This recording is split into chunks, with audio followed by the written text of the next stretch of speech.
My name is Otis. I'm 21 years old and a sophomore at University of Michigan. I never expected a simple Thanksgiving break to change everything. After driving 3 hours, I arrived home excited to sleep in my own bed, only to find my bedroom completely transformed. "Oh," my mom said casually, "we gave it to your cousin. You can sleep on the couch." I stood there, stunned, keys in hand, before tossing them on the counter. "Actually, I'll sleep somewhere else." She thought I was joking until I walked right back out. If you're watching this, drop a comment letting me know where you're from, and hit that like and subscribe button as I share what happened next in my family saga. I grew up in a modest, 3-bedroom house in suburban Detroit. My family wasn't rich, but we were comfortable enough. My dad, Robert, worked as a sales manager at a local car dealership, and my mom, Linda, was an administrative assistant at an elementary school. My sister, Megan, is 2 years younger than me, currently finishing high school. We were what most people would consider a normal middle-class family. Throughout my childhood, I had what I thought was a good relationship with my parents.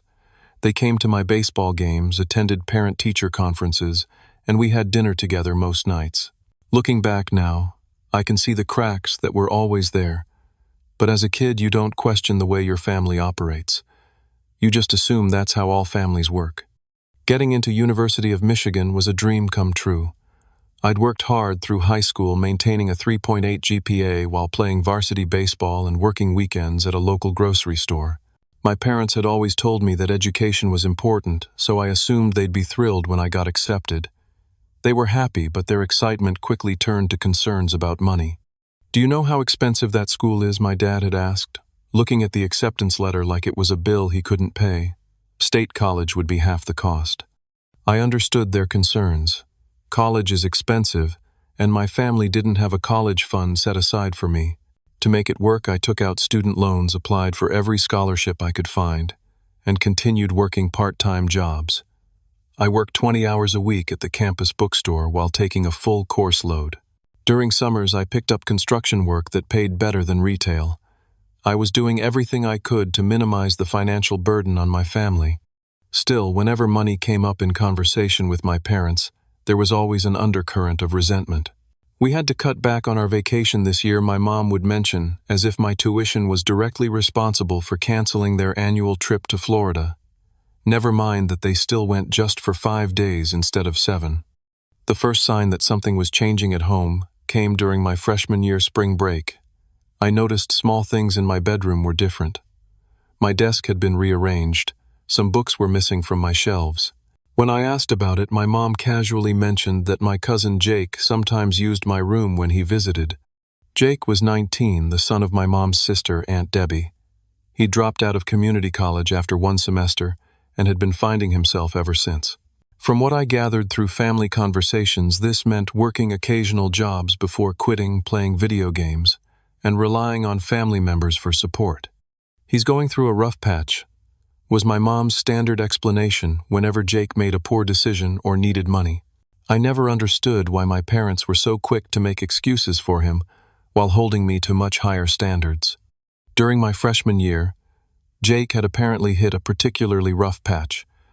After an argument with his mom, he needed a place to stay temporarily. My parents offered our house, and specifically my room since I was away at college. "It's just until he gets on his feet," my dad had explained over the phone. "He's family, Otis. We help family." I didn't argue at the time. I was only home for holidays and summer anyway, and Jake was supposed to be gone before I came back for summer break. Except when summer came, Jake had a new excuse for why he needed to stay longer, and I ended up sleeping on an air mattress in our unfinished basement for 3 months. It was hot, uncomfortable, and I could hear every footstep from above, but I tried to be understanding. Family helps, family right. My bedroom had always been my sanctuary. The walls were painted deep blue, a color I'd chosen when I was 12. My baseball trophies lined the top shelf of my bookcase. I had a collection of signed baseballs from Detroit Tigers games my dad and I had attended over the years. My desk still had stickers from middle school that I never bothered to remove. The room wasn't fancy, but it was mine, filled with memories and personal touches that made it feel like home. During that summer of sleeping in the basement, I noticed my parents treating Jake more like a son than a nephew. They celebrated when he got a job at the local gas station, even though he only kept it for 3 weeks. They bought him a new phone when he claimed his old one broke. Meanwhile, when I needed new tires for my car to drive back to school, my dad suggested I budget better to afford them myself. The pattern was becoming clear, but I still didn't want to accept it. These were my parents. They loved me. They were just trying to help Jake through a difficult time. I told myself that once Jake moved out, things would go back to normal. When I left for my sophomore year, Jake was still living in our house, but my parents assured me he was just about to find his own place. I wanted to believe them. I needed to believe them. So I packed up for my second year of college, with the expectation that by Thanksgiving break, my room would be mine again. Throughout the fall semester, I called home regularly. My mom would give updates on Megan's college applications and Dad's work, but whenever I asked about Jake, the answers were vague. He's doing better, or he's got some promising opportunities. In hindsight, I should have pressed for more specific information, but part of me didn't want to know the truth. As Thanksgiving approached, I was looking forward to a few days of home-cooked meals and sleeping in my own bed. I didn't even think to ask if Jake was still there. It never occurred to me that in the 3 months I'd been gone, my parents would have given my room away permanently. That wasn't something parents did to their children, or so I thought. I finished my last class on Tuesday afternoon and immediately packed my car for the drive home. I texted my mom that I'd be home in time for dinner, and she responded with a thumbs-up emoji. The 3-hour drive gave me time to mentally transition from school mode to family mode. I was thinking about my mom's turkey and my dad's football commentary. I was looking forward to teasing Megan about her college applications. I wasn't prepared for what actually awaited me. I pulled into our driveway around 6:30 on Tuesday evening. The house looked the same as always, decorated with a few early Christmas lights my dad must have put up the previous weekend. I grabbed my duffel bag from the back seat and headed inside, already smelling my mom's cooking. "I'm home," I called out as I stepped through the front door. My mom appeared from the kitchen, wiping her hands on a dish towel. "Otis, we weren't expecting you until later." She gave me a quick hug, then immediately returned to the kitchen where something was boiling over. My dad looked up from his recliner and nodded in my direction. "Good drive." "Yeah, traffic wasn't bad," I answered, already heading for the stairs. "I'm going to drop my stuff in my room." Neither of my parents said anything as I climbed the stairs, which should have been my first clue that something was wrong. I walked down the hallway past Megan's room, hearing her talking on the phone inside, and pushed open the door to my bedroom. Except it wasn't my bedroom anymore. The walls had been repainted a light gray. My twin bed was gone, replaced by a queen-sized bed with a black comforter. A large television hung on the wall where my Detroit Tigers pennant used to be. A gaming console sat on a new desk in the corner. The closet door was open, revealing clothes that definitely weren't mine. For a moment I thought I had somehow entered the wrong room, but that was impossible in our small house. I stood frozen in the doorway, trying to process what I was seeing. None of my belongings were visible. Not my books, not my trophies, not the corkboard where I kept movie tickets and photos. "Mom," I called out, my voice sounding strange even to my own ears. "Dad." I heard footsteps on the stairs, and then my mom appeared behind me. I turned to look at her, waiting for an explanation, waiting for her to tell me this was some kind of mistake. "Oh," she said, as if just remembering something trivial. "We gave your room to Jake. You can sleep on the couch." I stared at her, waiting for more. A explanation, an apology, anything. "Where's all my stuff?" I finally asked. "We boxed it up. Most of it's in the garage. Some of the things you hadn't used in years we gave away." She said this as casually as if telling me what we were having for dinner. "You gave away my things, without asking me." She frowned slightly, as if my question was unreasonable. "You're barely here anymore, Otis. Jake needs a stable place to live. He has a full-time job now. So you gave him my room." Permanently, I couldn't keep the disbelief out of my voice. My dad appeared in the hallway then. "Your mom told you Jake needs stability right now. He's been doing really well since he got his job at the warehouse. 3 months now, that's a record for him. And that means he gets my room. I'm your son. This is my home too." My mom sighed. "Don't be dramatic, Otis. It's just a room. You're only here for holidays now anyway." I pushed past them and went downstairs trying to gather my thoughts. This couldn't be happening.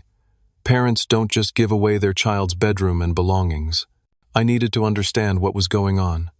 I found my sister Megan in the kitchen texting on her phone. "Did you know about this?" I asked her.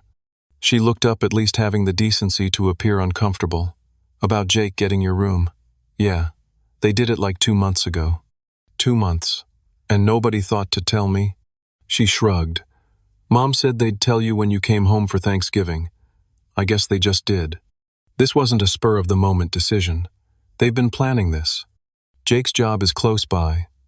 Megan offered as if that explained everything, and Aunt Debbie's been pressuring Mom to help him out more. Before I could respond, the front door opened and Jake walked in. He'd grown a patchy beard since I'd last seen him, and he was wearing a new leather jacket. "Hey, college boys home," he greeted me with a smirk. "How's the fancy education going?" I ignored his question. "So you're living in my room now?" He didn't even have the decency to look apologetic. "Yeah, Aunt Linda and Uncle Robert hooked me up. It's a sweet setup. Got my own television and everything." That was my room. "Well, you're not using it most of the year, are you? Seems like a waste to leave it empty." He brushed past me and opened the refrigerator, grabbing a beer like he owned the place. I looked at my sister, then at Jake, then back toward the living room where my parents were. I felt like I had stepped into some alternate reality, where I was a guest in my own home. Dinner that night was excruciating. My mom had made lasagna, not the traditional Thanksgiving meal I'd been looking forward to. "We're saving the turkey for Thursday, when everyone's here," she explained, as if that would make up for everything else.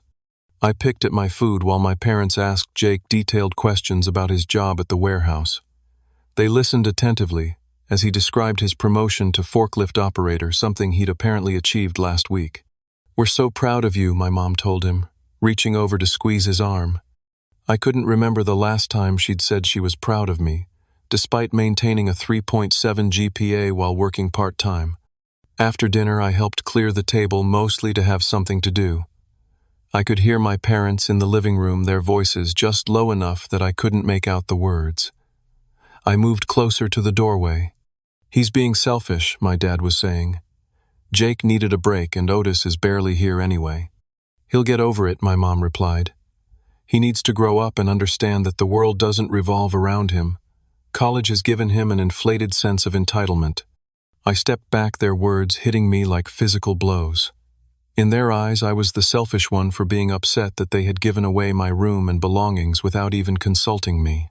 Later that evening, I went out to the garage to see what remained of my possessions. There were 3 cardboard boxes labeled Otis stacked in the corner behind the lawnmower.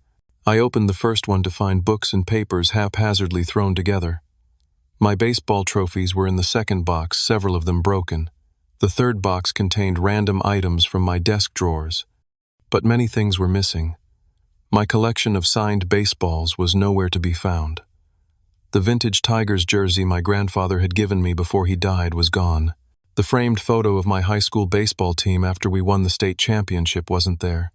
When I asked my mom about these items, she vaguely recalled giving some sports memorabilia to my younger cousins because they would get more use out of it than you would. The jersey from my grandfather she claimed not to remember at all. "It must be somewhere," she said dismissively, already turning her attention back to the television show she was watching with Jake. That night I lay on the living room couch, unable to sleep. The couch was too short for my 6-foot frame, and every time I started to drift off, someone would come through to get a drink from the kitchen. Around midnight, Jake came downstairs and turned on the television, apparently not caring that I was trying to sleep. As I lay there in the dark, listening to Jake laugh at some late-night comedy show, I realized this wasn't just about a bedroom. This was about respect, about being valued as a member of the family. And clearly in this house, I was no longer a priority. By Wednesday morning, the day before Thanksgiving, I had barely slept. My back ached from the uncomfortable couch, and my mind was racing with thoughts I couldn't quiet. I got up early before anyone else was awake and went for a long run around the neighborhood. The familiar streets offered no comfort, only emphasized how foreign my own home had become. When I returned, the house was awake and bustling with Thanksgiving preparations. My mom was in the kitchen already starting on pies. My dad and Jake were in the garage, apparently organizing for the arrival of more family the next day. "Can you run to the store for me?" my mom asked without looking up from her pie crust. "We need more butter and heavy cream." I showered quickly, pulled on fresh clothes, and drove to the local grocery store. It was crowded with last-minute Thanksgiving shoppers, everyone rushing to grab forgotten ingredients. As I waited in the checkout line, I checked my phone and saw a text from my friend Marcus. "Hey man, you back in town? Want to meet up before the family madness tomorrow?" Marcus and I had been friends since elementary school. His family lived just a few blocks from mine, and we'd stayed close even after going to different colleges. The thought of seeing a friendly face lifted my spirits slightly. "Definitely," I texted back. "Need to escape my house for a while. Coffee at Joe's in an hour." He replied with a thumbs up, and I felt a small sense of relief. At least someone in this town was happy to see me. I dropped off the groceries at home, told my mom I was meeting Marcus, and left before she could assign me another errand. Joe's Coffee was a local spot where all the high school kids used to hang out. Walking in felt like stepping back in time, and for a moment I could pretend things were normal. Marcus was already there, 2 coffees on the table. He stood to give me a quick hug before we both sat down. "So how's Michigan treating you?" he asked. "Still loving the business program?" "Yeah, classes are good. Tough but interesting." I hesitated, then added, "Home is weird though." "Weird how?" I told him everything. About coming home to find my room transformed, about my belongings being boxed up or given away, about sleeping on the couch while Jake enjoyed my bedroom. Marcus listened without interrupting, his expression growing increasingly concerned. "That's messed up, man," he said when I finished. "They didn't even call to warn you." "Nope. Just surprised you don't have a bedroom anymore." "What are you going to do?" I shrugged. "What can I do? It's their house." "Yeah, but you're their son. That counts for something." Did it, though? I wasn't so sure anymore. When I returned home, more relatives had arrived. My Aunt Debbie and Uncle Phil, Jake's parents, were in the living room with my parents. My mom's other sister, Aunt Carol, and her husband were there too, along with their kids. The house felt crowded and loud. "There he is," Aunt Debbie exclaimed when she saw me. "The college boy. How's university life treating you?" I gave non-committal answers to their questions about school, not wanting to engage more than necessary. I noticed how Aunt Debbie kept mentioning how proud she was of Jake for really turning things around with his warehouse job. "And your parents have been so wonderful," she gushed. "Taking him in, giving him a stable home environment. It's made such a difference." I glanced at my mom, who was beaming with pride, as if she'd done some charitable work by giving away my room. My dad nodded along, apparently not seeing anything wrong with the situation. "Where are you sleeping while you're home?" Aunt Carol asked me. Before I could answer, my mom jumped in. "He's on the couch. It's just for a few days." The couch? Aunt Carol looked confused. "But where's your room?" "We gave it to Jake," my mom explained, as if this was the most natural thing in the world. "Otis is only home for holidays now, and Jake needed a permanent space." "Oh." Aunt Carol looked uncomfortable for a moment, but then nodded. "Well, I suppose that makes sense." No one asked how I felt about it. No one seemed to think it was strange that my parents had given away my room without consulting me.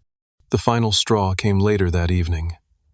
Everyone was gathered in the living room, which also happened to be my current bedroom. The television was on. People were talking loudly, and I was trying to find a quiet corner to finish a paper that was due after the break. "Otis," my mom called from across the room. "Can you help set up the extra tables for tomorrow?" I set aside my laptop and spent the next hour rearranging furniture and setting up folding tables. When I returned to the living room, Jake was sitting in the spot I'd vacated using my laptop. "What are you doing?" I asked, trying to keep my voice level. "Just checking something," he replied without looking up. "Your password was easy to guess, by the way. Same one you've used since high school." I took my laptop back, anger rising. "Don't touch my stuff." "Geez, chill out." Jake rolled his eyes. "It's just a computer." "Is there a problem?" my dad asked, coming into the room. "Jake was using my laptop without permission," I said. My dad frowned. "He was just borrowing it for a minute, Otis. No need to overreact." Overreact. He broke into my password-protected laptop. "Maybe if you weren't so secretive about everything," my dad suggested, his tone implying I was being unreasonable. I closed my laptop and walked away, not trusting myself to respond. I went to the kitchen where my mom and aunts were preparing food for the next day. "Do you know where my Tigers jersey is?" I asked my mom. "The one Grandpa gave me before he died." She barely looked up from the vegetables she was chopping. "I think we gave that to Jake. He's a big baseball fan now and you never wear it." I stared at her, speechless. That jersey was one of the few things I had from my grandfather, a keepsake I'd treasured for years. "You gave away Grandpa's jersey, without even asking me." "It was just sitting in your closet," she replied defensively. "Jake actually appreciates it." I left the kitchen before I said something I'd regret. In the hallway, I overheard my father talking to Uncle Phil. "College has changed him," my dad was saying. "He comes home with all these expectations, like we're supposed to keep his room as a shrine or something. He needs to understand the real world doesn't work that way. Kids today don't understand sacrifice." Uncle Phil agreed. They think everything should be handed to them. I'd worked 20 hours a week while maintaining a full course load. I'd taken out loans to minimize the burden on my parents. I'd given up my room without complaint when Jake first needed a place to stay, and I was the entitled one. In that moment, something inside me broke.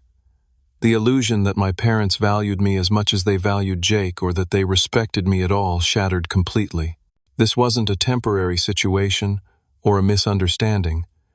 This was a clear message about where I stood in the family hierarchy. I walked back into the living room where everyone was gathered. I stood there for a moment looking at these people who were supposed to be my family. Jake was wearing what looked suspiciously like my grandfather's Tigers jersey. My sister was absorbed in her phone. My parents were laughing with my aunts and uncles. No one even noticed me standing there. I made my decision. I went to the garage, gathered what remained of my possessions into my car, and then returned to the house. I grabbed my keys from the counter where I'd left them the day before. "I'm not staying here," I announced loud enough for everyone to hear. The room fell silent as all eyes turned to me.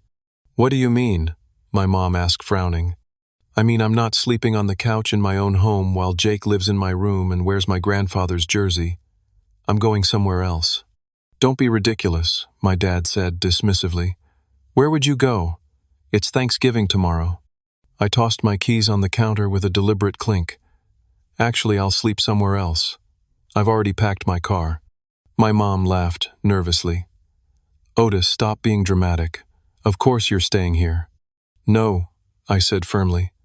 "I'm not." And without another word, I walked out the front door. The crisp November air hit my face as I closed the front door behind me. For a moment, I stood on the porch, half expecting someone to come after me. No one did. I walked to my car, got in, and drove away from the house I'd grown up in. I had no concrete plan, just an overwhelming need to be anywhere but there. I drove aimlessly for a while, my mind racing. Where could I go? What would I do about Thanksgiving? Should I just drive back to campus 3 hours away? My phone started buzzing with texts. First from my mom, "Stop being childish and come home." Then from my dad, "You're embarrassing yourself and your mother. Grow up." My sister, "Where did you go? Mom is freaking out." Even Jake had the audacity to text drama queen Much. "Can I have your PlayStation if you're not coming back?" I turned off notifications and kept driving. After about 30 minutes, I pulled into the parking lot of a chain hotel just off the highway. It wasn't fancy, but it was clean and available. I checked in for 2 nights, paying with the emergency credit card I rarely used. My room was basic but private. It had a queen-sized bed, a desk, and most importantly, a door I could close. I sat on the edge of the bed, suddenly exhausted. The events of the past 24 hours crashed over me like a wave. Had I overreacted? Was I being childish as my parents suggested? No, I decided. What they had done went beyond inconsiderate. They had erased my place in our home without a second thought. They had given away meaningful possessions that weren't theirs to give. They had made it clear that my cousin's comfort was more important than my belonging. I turned my phone back on and was immediately bombarded with more messages. My parents had progressed from anger to guilt. "We're worried about you," my mom texted. "Please let us know you're safe." "Your mother is upset," my dad wrote. "Is that what you wanted?" I replied with a brief message, "I'm safe. I have a place to stay. I'll be in touch." Then I silenced my phone again and lay back on the bed, staring at the ceiling. What now? The answer came to me clearly. I reached for my phone and called Marcus. "Hey," he answered on the second ring.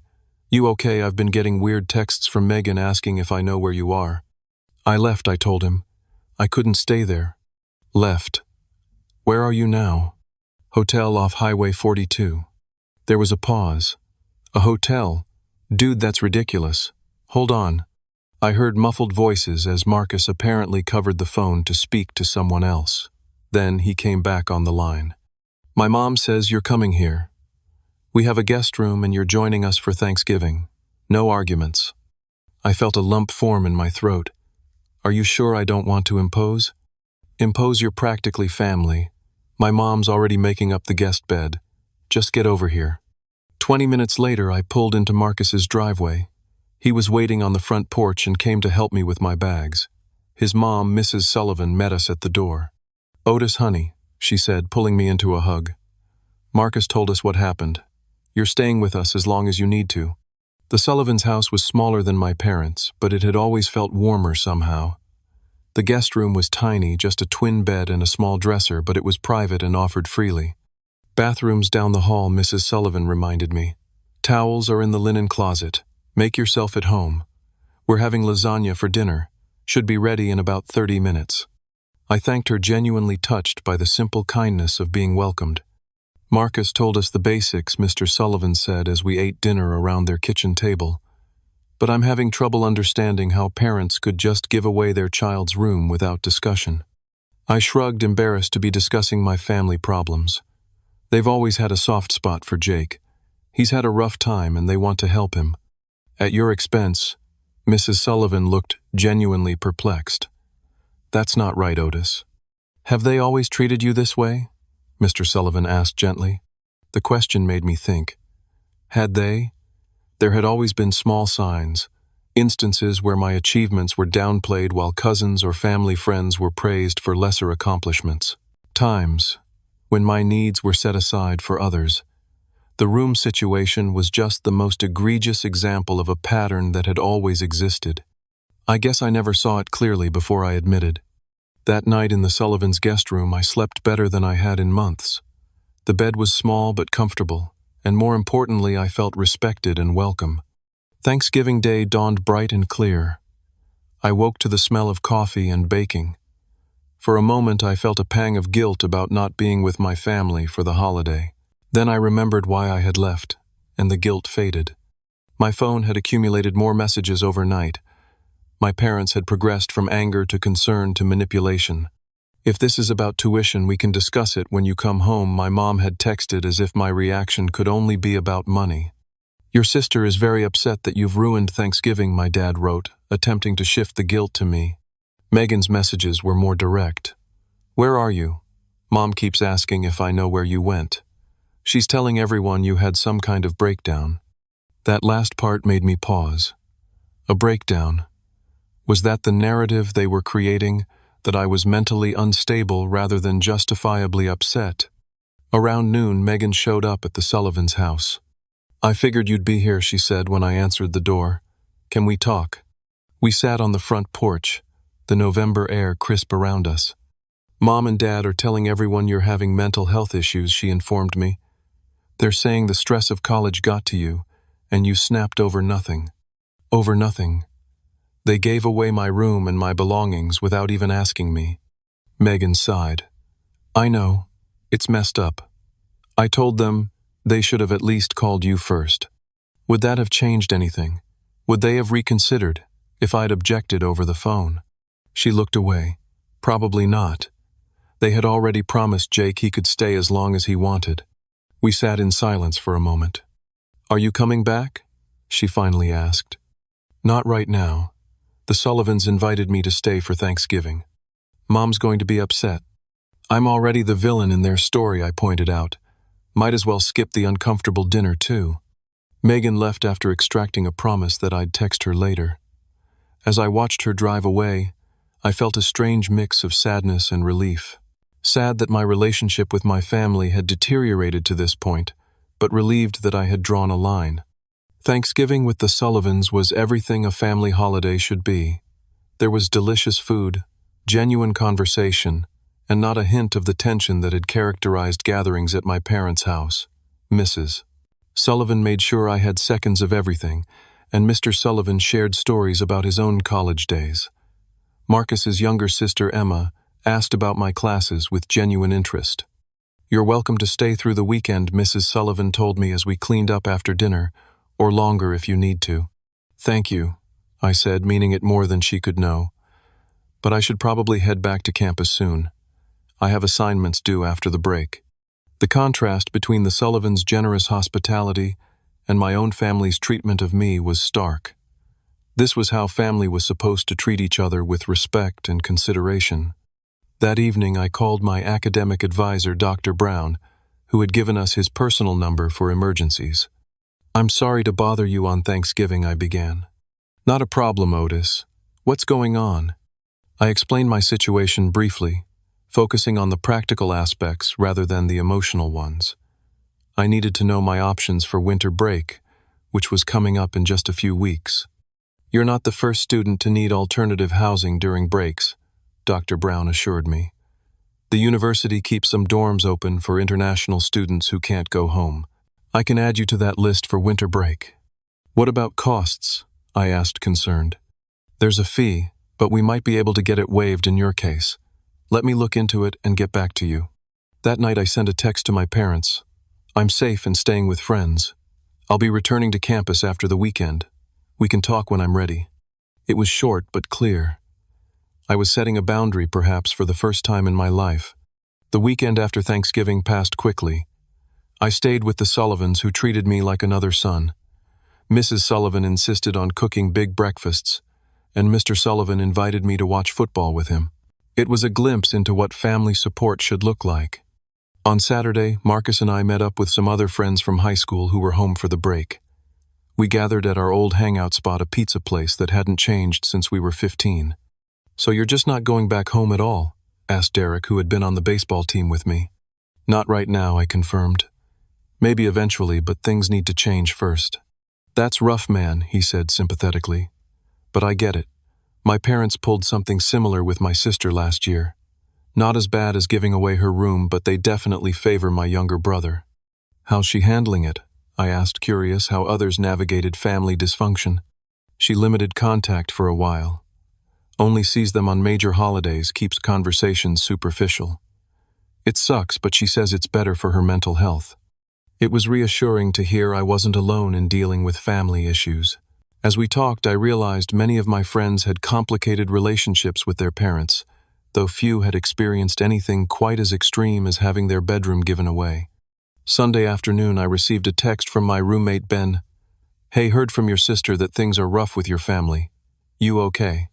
I hadn't told Ben much about my family situation, but we had become good friends over the past year. I called him rather than trying to explain everything by text. "That's seriously messed up," he said after I recounted what had happened. "Listen, if you need a place for winter break, my parents said you could stay with us. We've got plenty of room, and we're only an hour from campus." His offer touched me deeply. "Thanks, man. Dr. Brown is looking into letting me stay in the dorms, but I might take you up on that. Either way, you've got options. Don't let your parents manipulate you into a situation that makes you miserable." On Monday morning, I drove back to campus 3 days earlier than planned. The university was quiet, with most students still away for the break, which suited my mood perfectly. I used the time to catch up on assignments and think about my next steps. Dr. Brown emailed with good news. Not only could I stay in the dorms during winter break, but he had also found a job opening in the campus technology department that would provide some additional income. "They're looking for students who can work through breaks," he wrote. "The pay is better than most campus jobs, and it would give you more financial independence." I applied immediately and was called for an interview the next day. The position involved providing technical support for campus computer labs, something I had experience with from a previous job. By Wednesday, I was hired. "We're especially interested in students who can work during breaks when most go home," the department manager explained. You'd be helping us out by being available then. It felt like pieces were falling into place, creating a path forward that didn't depend on my parents' support or approval. For the first time since the shock of finding my bedroom transformed, I felt a sense of control over my situation. My parents continued to text and call, their messages alternating between guilt trips and demands that I stop this nonsense and apologize. I responded only to let them know I was safe on campus, maintaining firm boundaries about further communication. Jake, surprisingly, was the one family member who reached out in a somewhat conciliatory way. "Look, I didn't know they hadn't told you about the room thing," he texted. "That's on them, not me. But I am sorry about wearing your jersey. That was crossing a line." It wasn't much, but it was the closest thing to an apology I'd received from anyone in my family. I acknowledged his message with a brief, "Thanks for saying that," but didn't engage further. As classes resumed after the break, I threw myself into my studies and my new job. The work at the technology department was interesting and less physically demanding than my previous campus jobs, allowing me more energy for classes. My grades, which had been good before, improved even further.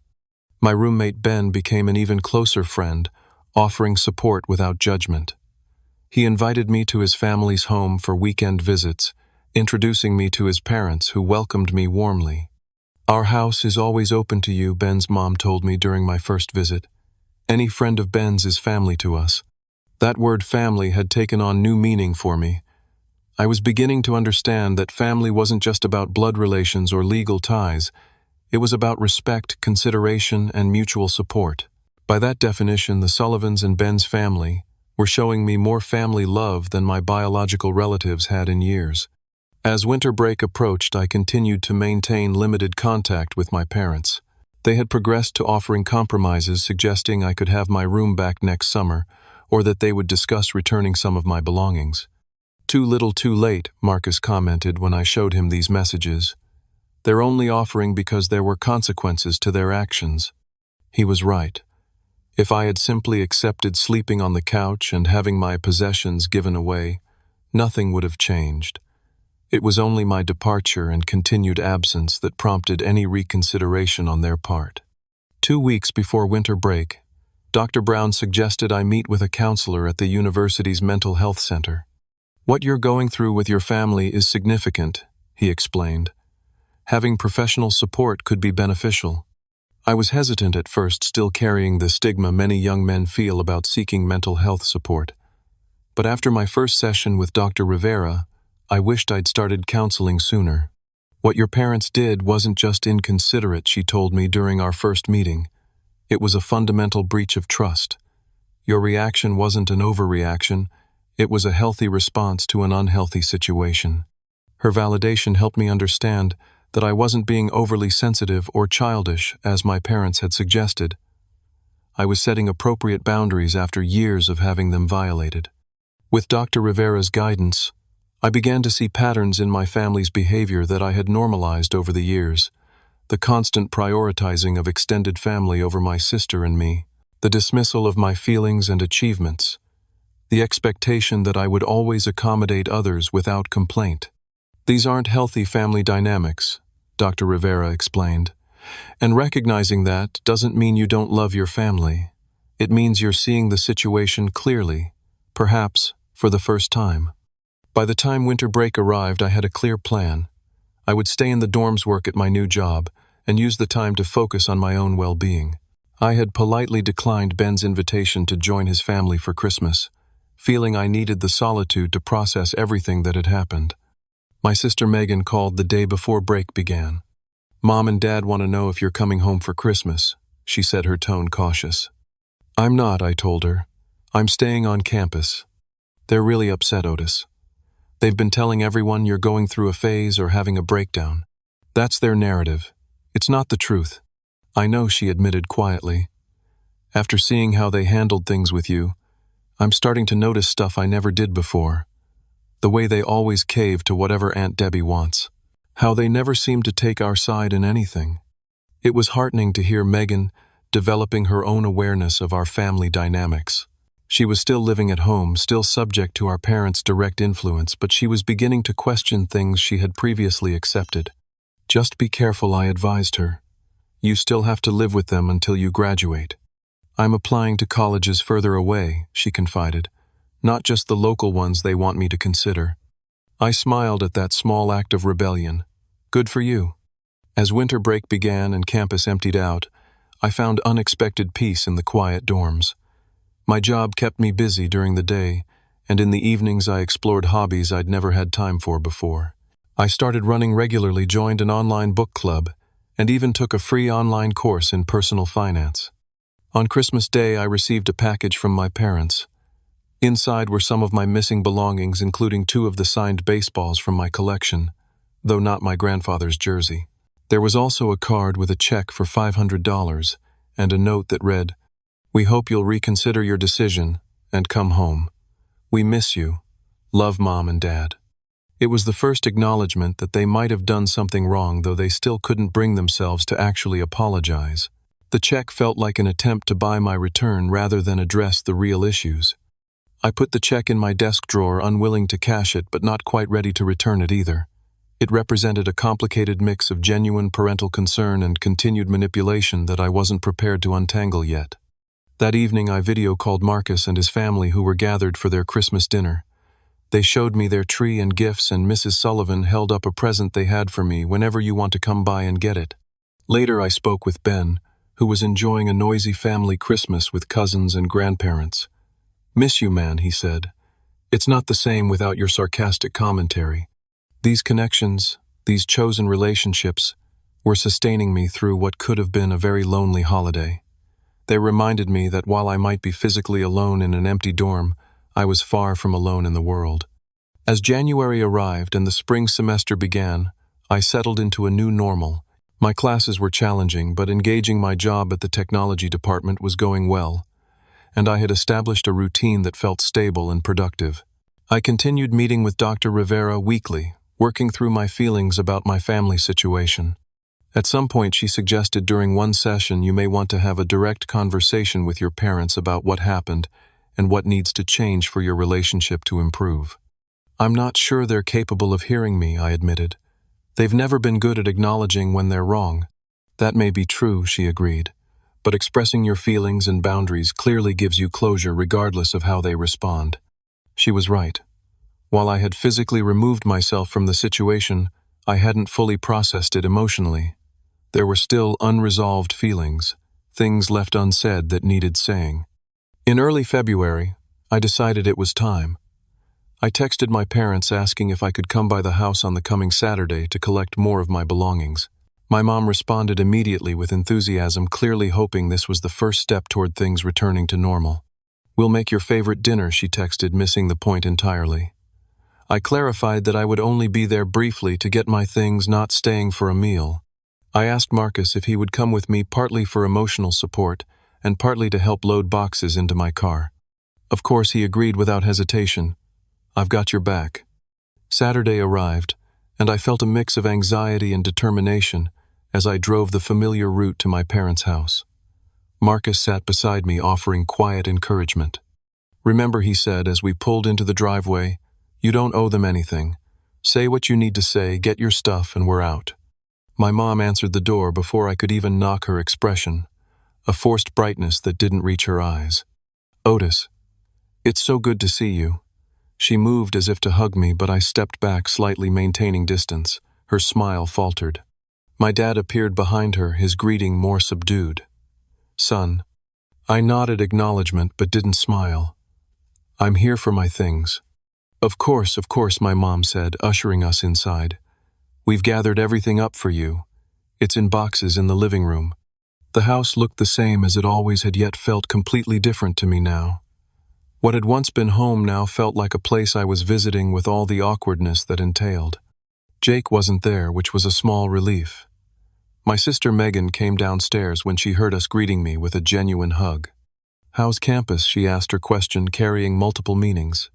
"Good," I replied. "Really good, actually." In the living room, several boxes were stacked neatly, more than I had expected. As I began to look through them, I realized my parents had made an effort to collect items that had previously been missing or given away. "We got most of your things back," my mom explained, hovering nearby.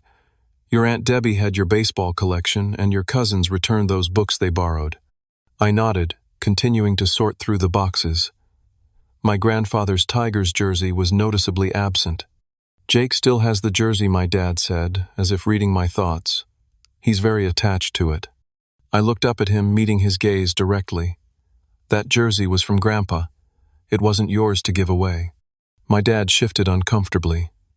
Well, maybe Jake can give it back eventually, when he's ready. The comment sparked something in me. When Jake was ready, what about what I wanted or needed? It was the same pattern, always prioritizing others over me. I'd like to talk about what happened, I said, straightening up. About why I left at Thanksgiving. My parents exchanged glances. We know you were upset about the room situation, my mom began cautiously. It wasn't just the room, I said, keeping my voice steady. It was the complete lack of respect. You gave away my bedroom without even discussing it with me. You gave away personal possessions that meant a lot to me. And when I expressed how hurt I was, you dismissed my feelings and called me childish. My dad's posture stiffened defensively. We made a decision that was best for the family. Jake needed a stable environment, and you're barely home anyway. I'm barely home because I'm at college, working toward my future. That doesn't mean I don't deserve a place in this house, or that my belongings are up for grabs. You're being dramatic, my dad started, but my mom placed a hand on his arm, stopping him. Maybe we should have handled it differently, she conceded, the first real acknowledgement that they might have been wrong. There's no maybe about it, I said firmly. What you did showed me where I stand in this family, and it's not where a son should stand. I've spent the past few months building a life that doesn't depend on your support, and I've realized I deserve better than what I've been getting here. My dad looked like he wanted to argue, but something in my expression must have given him pause. Megan, who had been silent until now, spoke up. They've been different since you left, more careful about how they treat me. I think they realize they messed up. My mom's eyes filled with tears. We never meant to hurt you, Otis. We love you. We just got caught up in trying to help Jake, and we didn't think about how it would affect you. That's the problem, I said. You didn't think about me at all. And it's not the first time. It's just the first time I couldn't ignore it or explain it away. There was a heavy silence as my words sank in. What can we do? My mom finally asked. How do we fix this? It was a more direct question than I had expected, and it deserved a direct answer. I need you to understand that what you did was wrong, not just inconvenient or inconsiderate, but fundamentally disrespectful. I need acknowledgement and a genuine apology, not excuses. And I need to see real changes in how you treat me and value my place in this family before I can trust you again. My dad looked uncomfortable but nodded slowly. We can work on that. And I want my grandfather's jersey back, I added. That's non-negotiable. We'll talk to Jake, my mom promised. Marcus and I loaded the boxes into my car. As we were finishing, my mom approached me again. Will you come for dinner sometime? She asked hesitantly. We miss you. I considered her request. Not right now. I need time. But maybe eventually when things feel different. She nodded, accepting my boundary even if she didn't fully understand it. As we drove away, Marcus glanced at me. You okay? Yeah, I said, surprised to find it was true. That went better than I expected. They seemed to actually listen a little bit. A little, I agreed. It's a start. Over the next few weeks, I noticed subtle changes in my parents' approach. They texted occasionally but didn't pressure me to respond immediately. When they did mention coming home, it was framed as an invitation rather than an expectation. Small steps, but meaningful ones. In March, Megan called to tell me Jake had finally moved out. He got an apartment with some friends closer to the warehouse, she explained. Dad helped him move last weekend. How do you feel about that? I asked. Relieved, she admitted. It was weird having him here all the time. Like he was another brother, but one who got special treatment. A week later, a package arrived at my dorm. Inside was my grandfather's Tigers jersey, carefully folded with a note from my mom. Jake returned this. It belongs with you. We're sorry we ever gave it away. It wasn't a complete resolution, but it was a tangible acknowledgement of the harm they had caused. I placed the jersey carefully in my closet, a small piece of my past reclaimed. Marcus's parents suggested a family therapy session might help facilitate better communication between me and my parents. I was hesitant at first, but after discussing it with Dr. Rivera, I agreed it could be beneficial. Having a neutral third party can prevent old patterns from taking over the conversation, she explained. I proposed the idea to my parents, expecting resistance, especially from my dad. To my surprise, they agreed readily. "We'll do whatever it takes," my mom said. "We want to make things right." The therapy session was uncomfortable but productive. The therapist, Dr. Chen, created a space where all of us could express our feelings without interruption or defensiveness. I felt replaced, I told my parents honestly, like I was disposable in my own family. My mom cried at that genuine tears of remorse. "We never meant to make you feel that way. We got so caught up in helping Jake that we lost sight of how it would affect you." My dad, usually quick to defend or deflect, spoke with unusual vulnerability. "I think we've always found it easier to focus on other people's kids than our own.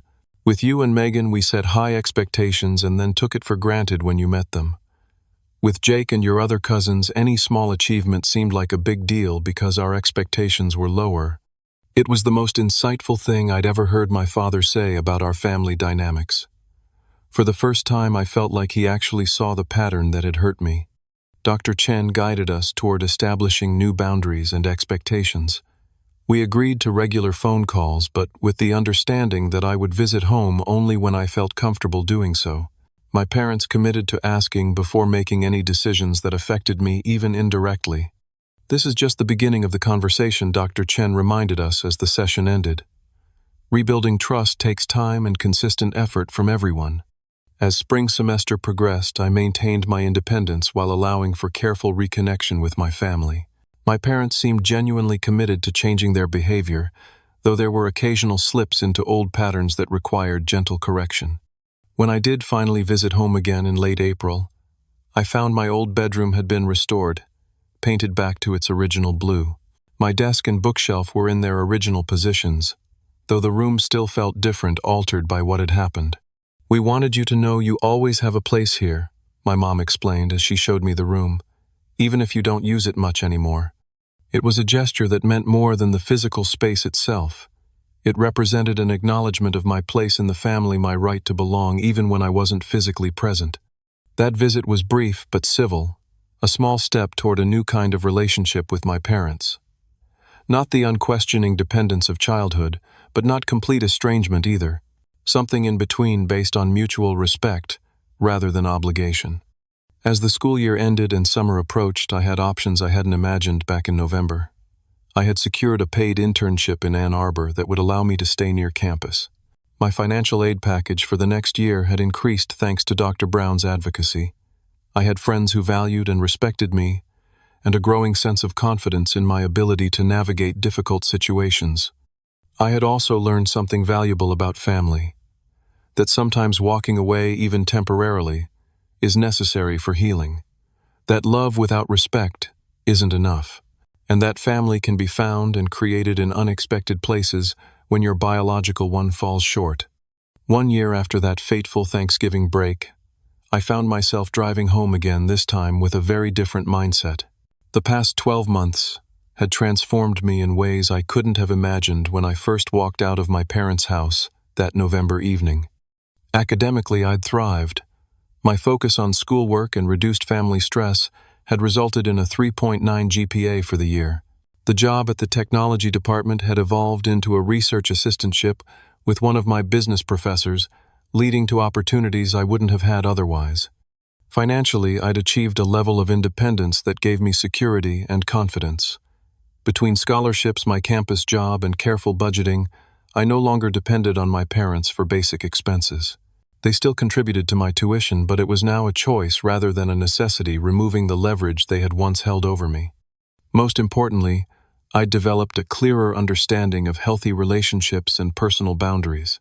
Weekly sessions with Dr. Rivera had helped me recognize patterns from my childhood that I never wanted to repeat in my own future family. My relationship with my parents had entered a new phase, one built on cautious respect rather than unconditional acceptance. They had made efforts to change, some more successful than others. My mom had become more conscious of how she spoke to me, replacing dismissive comments with genuine questions about my life and interests. She texted regularly, but accepted when I couldn't respond immediately. For her birthday, I'd sent flowers, a small gesture of reconnection that acknowledged the progress she'd made. My dad struggled more with changing long-established patterns. He still occasionally made comments about the cost of my education or compared me to cousins in ways that felt diminishing. But when called on these behaviors, he now made efforts to correct himself rather than becoming defensive. It was progress, albeit slow and imperfect. Jake had moved on both physically and metaphorically. After getting his own apartment, he'd had to learn self-sufficiency the hard way. According to Megan, he'd cycled through 3 jobs in 6 months before finally settling into a position at a local manufacturing company. My parents still helped him occasionally, but were less quick to rescue him from every difficulty. The most surprising development had been Megan's transformation. Inspired partly by my example, she had found her own voice and begun setting boundaries with our parents. She'd chosen to attend Northwestern University 4 hours away from home despite our parents' preference that she stay local. She'd also become more outspoken about inequities in how extended family was treated. "You basically blew up the family system," she told me during one of our regular phone calls. "After you left, they couldn't pretend everything was normal anymore." It made space for me to ask for what I needed too. As I pulled into my parents' driveway for Thanksgiving, exactly 1 year after the bedroom incident, I felt a complex mix of emotions. There was still some residual hurt, but also appreciation for the growth that had come from that painful experience. My mom greeted me with a restrained hug, respecting the emotional distance I still maintained. "It's good to have you home," she said simply. My dad shook my hand, then awkwardly pulled me into a brief hug. "Your room's all set up," he told me, emphasizing the "your" slightly. Indeed, my bedroom was now definitively mine again. My parents had made efforts to restore it to something resembling its former state, though some things could never be exactly the same.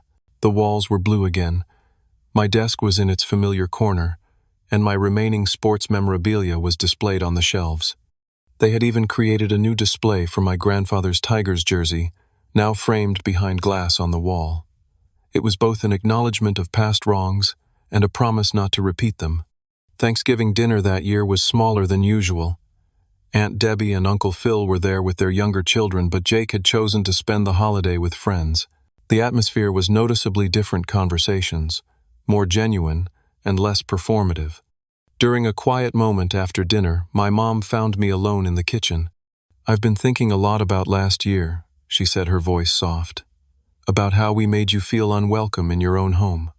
I nodded, acknowledging her words without interrupting. "I want you to know that I understand better now why you left. It wasn't just about the room. It was about respect. And you deserved better from us." It was the most direct apology she had offered, and I could hear the sincerity in her voice. "Thank you for saying that," I replied. "It means a lot." Later that evening, my dad joined me on the back porch where I was enjoying the crisp night air. "Your sister tells me you're doing really well at school," he said, his breath visible in the cold. "Yeah, the business program is challenging, but I'm enjoying it." He nodded, seeming to choose his next words carefully. "I'm proud of you, Otis. Not just for the grades or the job, but for standing up for yourself. That takes courage." Coming from my dad, who rarely expressed emotional support so directly, the words carried special weight. "I learned it somewhere," I replied, offering a small olive branch. He smiled slightly, understanding the reference to his own stubborn nature, the part of himself he'd passed on to me that had ultimately allowed me to break free from unhealthy family patterns. That weekend visit wasn't perfect. There were still moments of tension, old habits that threatened to resurface. But there was also a new foundation of mutual respect that made those moments manageable rather than devastating. When I returned to campus after the break, I met with Dr. Rivera for our regular session. "How was it facing the anniversary of such a difficult experience?" she asked. "Better than I expected," I admitted. "They've changed. Not completely, but enough that I can see they're trying." "And how have you changed over this past year?" The question made me pause and reflect. "I trust myself more," I finally said. "I know what I need in relationships now, and I'm not afraid to ask for it." I understand that love without respect isn't really love at all. She nodded approvingly. That's significant growth, Otis. Many people never learn that lesson. As winter break approached, I had options that would have seemed impossible a year earlier. Ben had invited me to join his family for part of the break. Marcus's parents had extended a similar invitation, and my own parents had asked without pressure if I would consider spending Christmas at home. I decided to split my time a week with my parents and sister, a few days with Ben's family, and the remainder on campus where I could earn extra money working additional hours at my job. It was a balance that felt right, honoring the progress my family had made, while maintaining the independence I had worked so hard to establish. On Christmas morning at my parents' house, my dad handed me a small box wrapped in silver paper. "This is something that should have been yours all along," he said. Inside was a key ring with 3 keys, one to the front door, one to the back door, and one to my bedroom door newly installed. "Your room will always be your room," he said, "with a lock so no one else can use it without your permission. Ever." It was a tangible symbol of the respect I had demanded and finally received. Not just access to the house, but guaranteed private space within it, protected by a boundary only I could open. "Thank you," I said, genuinely moved by the gesture. As we moved into the new year, I continued building a life balanced between independence and family connection. I maintained my campus job and research position, strengthened friendships with people like Ben and Marcus, who had supported me through difficult times, and cautiously rebuilt trust with my parents through consistent, respectful interaction. My sister Megan thrived in her first year at Northwestern, calling me regularly for advice about navigating college life and family expectations. Our shared experience had brought us closer, transforming us from siblings who lived parallel lives to genuine allies and friends. The family dynamics continued to evolve in positive ways. My parents became more conscious of how they distributed their attention and support. Jake developed greater independence, gradually requiring less rescue from my parents. Extended family gatherings became more balanced with less obvious favoritism. None of these changes happened overnight or without occasional setbacks. Old habits resurfaced during times of stress, requiring gentle but firm correction. But the overall trajectory was positive, moving toward healthier patterns for everyone involved. Looking back from the perspective of a year's distance, I could see that walking out that Thanksgiving night had been a turning point not just for me, but for my entire family. By refusing to accept disrespect, I had created space for necessary change. By setting boundaries, I had actually strengthened relationships rather than destroying them. I learned that sometimes the most loving thing you can do for yourself and others is to say no to unhealthy patterns. That respect is not negotiable in meaningful relationships. That family can be both given by birth and chosen through connection. And that healing, while never perfect or complete, is always possible when people are willing to grow. Have you ever had to walk away from someone you cared about to protect your own well-being, or had to set difficult boundaries with family members? Drop a comment below to share your experience. If my story resonated with you, please hit the like button and subscribe to hear more life lessons from my journey. And remember, sometimes the hardest step to take is the one that leads you away from toxicity and towards self-respect. Thank you for listening, and I wish you the courage to stand firm in your worth, no matter who tries to diminish it.